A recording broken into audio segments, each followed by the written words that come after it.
అండి సార్ మీరు as a senior ఆర్టిస్ట్గా అడుగుతున్నా మనకి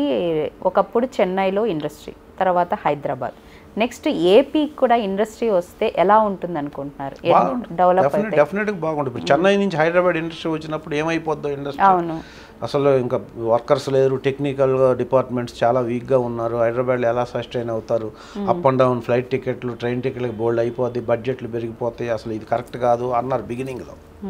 మరి ఇప్పుడు అసలు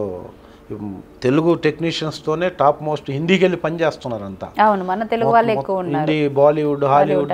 హాలీవుడ్ కూడా వెళ్ళారు కొంతమంది బాలీవుడ్ కన్నడ మొత్తం అంతా తెలుగు టెక్నీషియన్స్ వెళ్ళే పరిస్థితి వచ్చింది మనం రాష్ట్రాలు రెండు అయినాయి కానీ మొత్తం కల్చర్ కానీ ఉన్న వ్యక్తులు కానీ అంతా ఇక్కడోళ్ళే కదా బైఫర్గేట్ అయితే ఇన్కమ్ జనరేట్ అవుతుంది అక్కడ కూడా ఆపర్చునిటీస్ పెరుగుతాయి ఛానల్స్ పెరుగుతాయి ప్రోగ్రామ్స్ పెరుగుతాయి నటులే కదా యాంకరింగ్ చేసినా లేకపోతే ఇంటర్వ్యూస్ చేసినా వెబ్ సిరీస్ చేసినా లేకపోతే ఏ షోలు చేసినా ఏ చేసినా వీళ్ళే ఇవన్నీ ఆపర్చునిటీస్ ఇంకొక రాష్ట్రంలో ఒక ఇండస్ట్రీ బిల్డప్ అయితే ఇక్కడ ఉన్న ఆపర్చునిటీస్ అన్నీ అక్కడ కూడా పెరుగుతాయి కదా మల్టీ అవుతుంది మల్టీ అవుతుంది కదా అక్కడ కూడా ఈ ఐమాక్స్లు వస్తాయి ఇప్పుడు సిటీస్ డెవలప్ అవుతాయి మొత్తం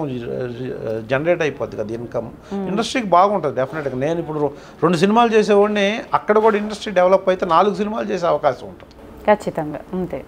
సో డెఫినెట్గా చేయాలి ఫిల్మ్ ఇండస్ట్రీకి ఇప్పటి వరకు ఈ 10 సంవత్సరాల్లో ఏం పెద్దగా అడగలేదు అవును ఏం చేయలేదు ఇప్పుడు ఈ 5 సంవత్సరాల్లో కూడా సెకండ్ హాఫ్ కన్నా ఈ ఫస్ట్ కొద్దిగా సెటిల్ అయిన తర్వాత